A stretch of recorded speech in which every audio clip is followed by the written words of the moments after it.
Hey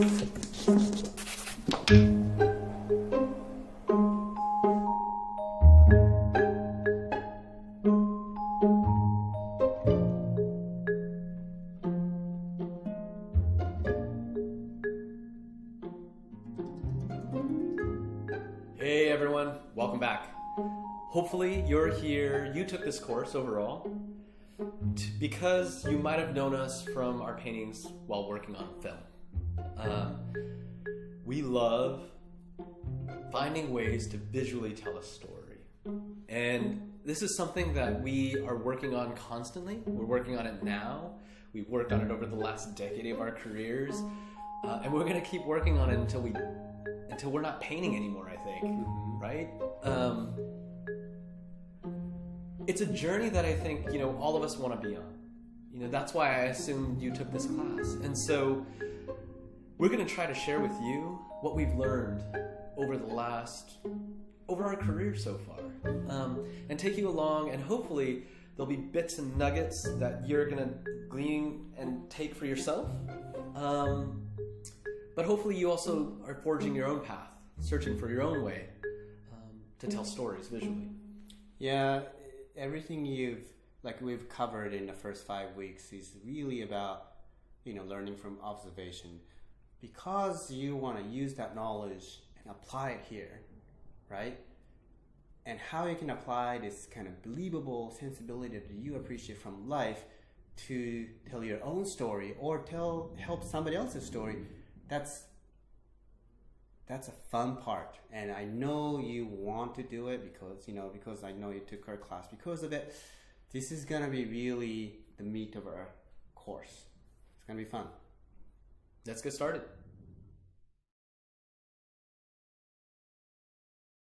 This week, let's talk about storytelling and how lighting is related to it. So, our big question is, how does lighting help tell a story? Let's just jump right in and look at some examples. These are just some really, really quick paintings, but you couldn't get more simple in terms of a composition, just a house and a hill and some trees.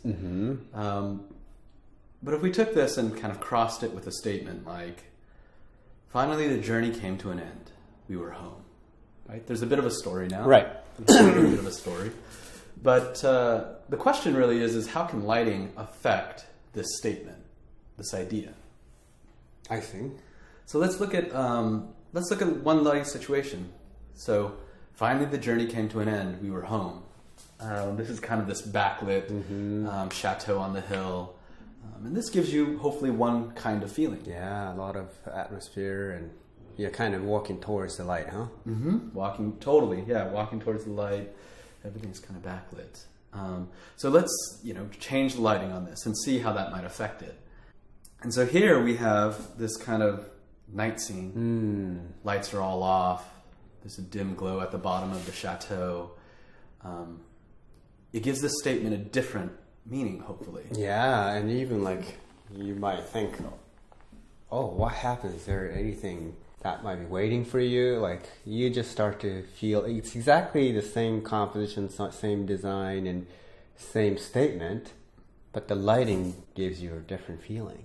And let's try, something even different. Let's try some direct light. Something like this. Yeah. Where the light, longer shadows, and the light is kind of hitting the building. Finally the journey came to an end. We were home. It seems a little more upbeat than the last one, definitely. Yeah. And you can feel how lighting it's really just lighting that we're affecting here. And through lighting, we're changing the composition. Whoa. Here's another one in the rain. Yeah. Seems like it was a pretty rough journey. It's kind of like glad to be home sort of feeling to me. Warm interior that you can't wait to get to. Meanwhile, this harsh exterior atmosphere environment. Yeah. But still, maybe something foreshadowing potentially, just you could read it differently. Definitely, this gives you a different feeling for sure. And this guy's kind of that classic Hollywood ending, I feel like. Sunset, end of the day. You can imagine. I mean, this is in black and white, but you can imagine this beautiful sky. Could be late the morning too, right? Right. It's just a fresh beginning kind of thing. Yeah, absolutely. And so you can see how just lighting and atmosphere alone can change the context for the story, change the meaning of the story. And that's just through lighting. This is a quick experiment, very quick paintings, but I think you get the idea. Yeah. This is from a 1926 film, Faust, which this shot, this character Mephisto is kind of over the town. This is a huge, epic effect shot of the time. And I just wanted to look at this really quick because it's a beautiful, cool image. It's very evocative, gets your imagination going of the scale of it and everything. And this is kind of a making of photo from that period, that time of them creating this shot. You see it's like miniatures down below. They're pumping the air full of atmosphere, this kind of smoke. They're doing makeup on the actor. This is just a huge reminder that when you're creating images, a lot of times, especially, we talk about all the time how in CG animation, when you're inventing a world, you would think that the world feels wide open to you.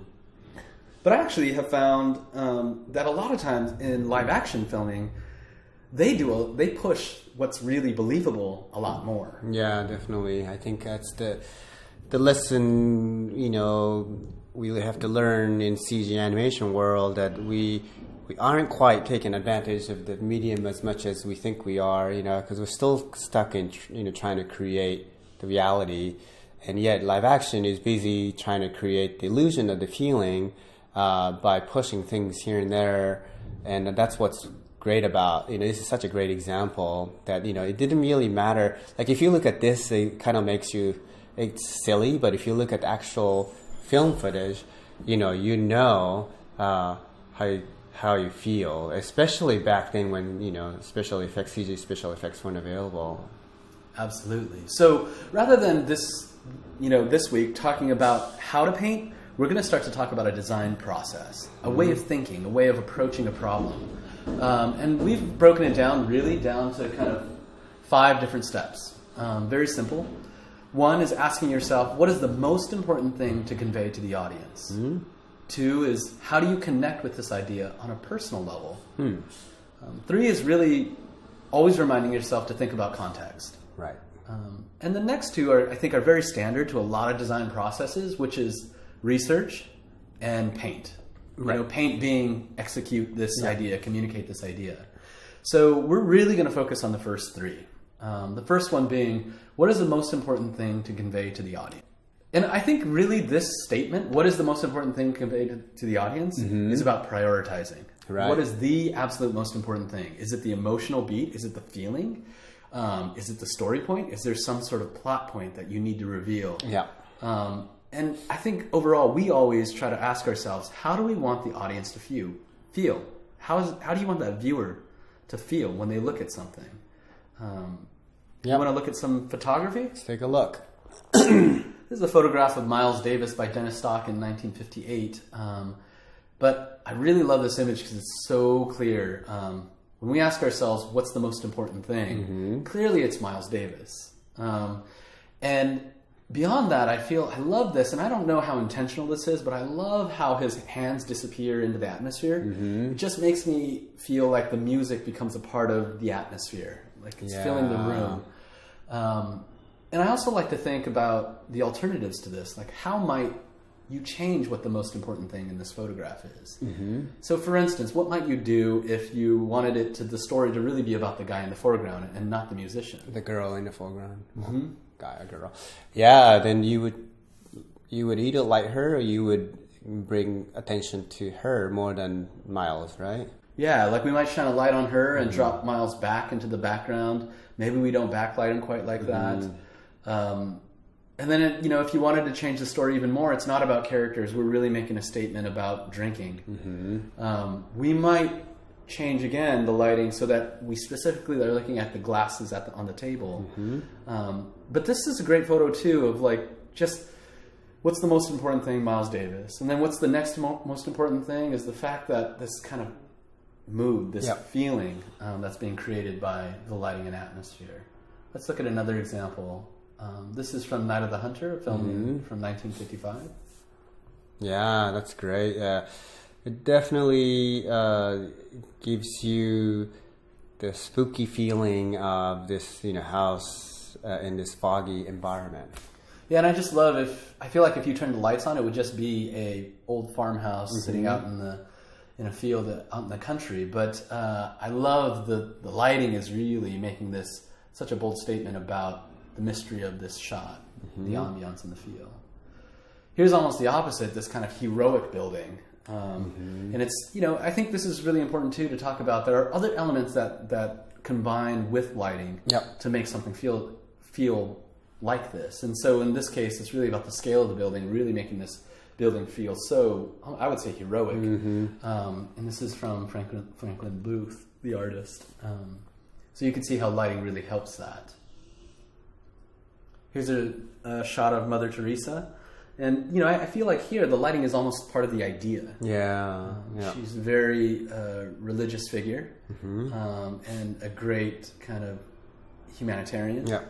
And I just love how, just like Miles Davis, she's backlit, but it's a completely different feeling. She almost feels like an angel. Yeah, divine. Yeah, very totally. divine. Yeah, almost like, the Jesus right behind her, but lighting is almost doing the same effect, that you are seeing her as a god, like it's pretty incredible. So let's talk about the next kind of, that's really about focusing on what the most important thing to convey to the audience is and really focusing on that and thinking about that and prioritizing those decisions that you make visually. What about connecting with this idea on a personal level? So we always talk about this. Place yourself in the moment. Try to live it through. Don't just illustrate something, but really try to empathize with your characters and what's going on. A lot of times Disney animators or animators in general, but I love looking at old photos of like Ward Kimball looking in a mirror, making faces while he's drawing Donald Duck. And I think as illustrators, as artists, we need to do the same thing. So placing yourself in the moment is really important. I think along with that is, this is an image from Howard Pyle, but I feel like literally he's placed us in this moment. This fact that, a gun's being pointed right at the camera makes you really engage and feel like you're immersed in this moment. But also the lighting and atmosphere, just feeling like you're immersed in this cannon smoke, I'd like to think of it, is literally placing you in this moment. And that's partially what we mean, but we also mean it in the sense that relate it to experiences you've had. I've never been in an old jazz club like this, but when I look at this, it feels so real to me. I can hear the noise level, the chatter of everybody. I can hear the clanking of the glasses and everything, but I could also hear the blaring of this horn over the entire audience and the smokiness of the room. I feel like I'm right there in the room with them. And I really believe that's because, visually we're connecting with so many things that are here that we may not have been here specifically in the room, but that we connect with in other experiences of our lives. Definitely different from the Miles Davis photograph. Miles Davis, you could almost sense that everybody is there listening to him, and they don't, like drinks and food, whatever that they're doing on the table becomes secondary. Here, it almost looks like people are here to eat and drink and smoke, and then, this music is actually in a way a little secondary. And you just definitely get a different kind of a story here. That's awesome. So, I think too, it's about not just imagining, it's about remembering experiences from the past. I love this image because it makes me feel like a kid again. And I think so much of the imagery we make oftentimes relates back to our childhood or relates back to personal experiences we can remember. And I think it's always important to just think about that. Like, immerse yourself in an environment. Be very specific about something. Be specific to your experiences.